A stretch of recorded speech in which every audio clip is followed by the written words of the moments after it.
You're in the wrong seat, soldier.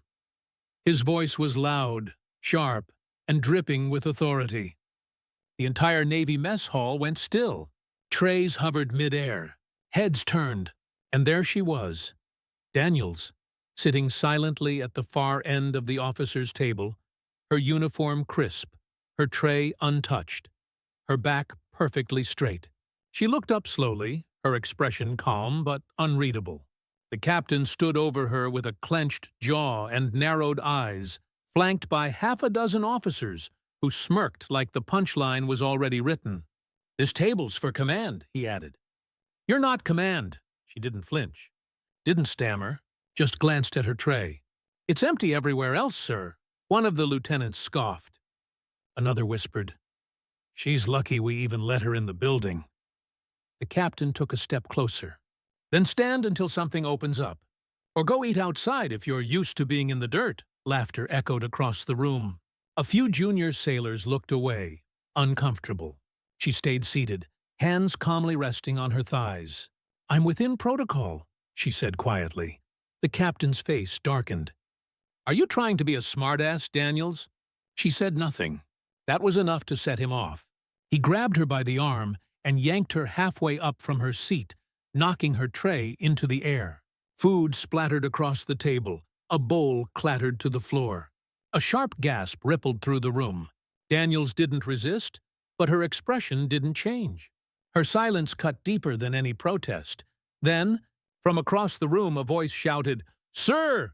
With respect, "You might want to check her record before you touch her again." The captain paused, still gripping her sleeve. Daniels lowered her eyes briefly. She knew that voice. Lieutenant Marks, Intel Division. Quiet guy, always observing. The captain turned slowly. "Excuse me?" Marks stepped forward, holding a tablet. "That's Senior Chief Petty Officer Daniels, sir. Transferred last month. Former Team 6, 3 deployments. Bronze Star. Confirmed 12 ops with direct action kills." The silence in the mess hall collapsed into total stillness. Someone in the back dropped their tray.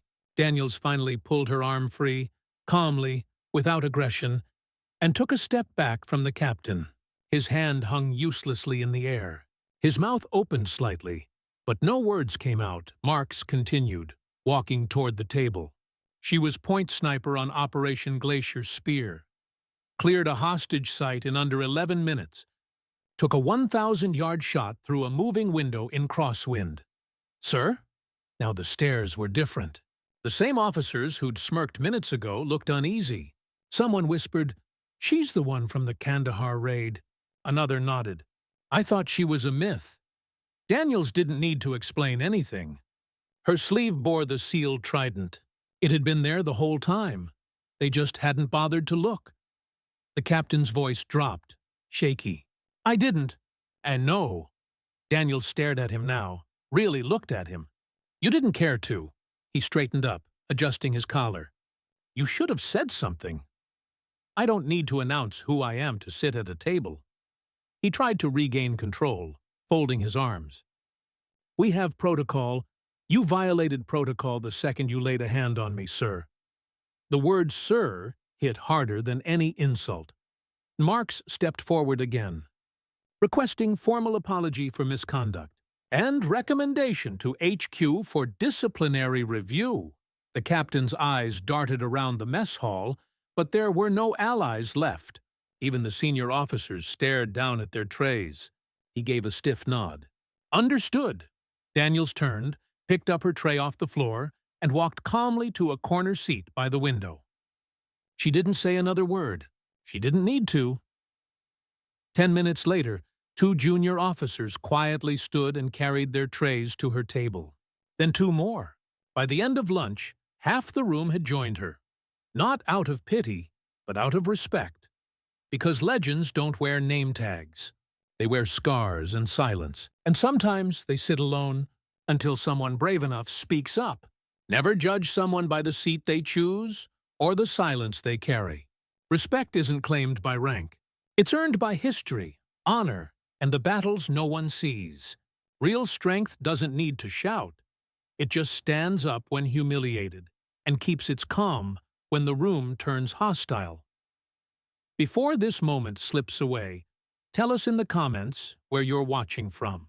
We want to feel connected to you, to know the hearts and homes behind these screens.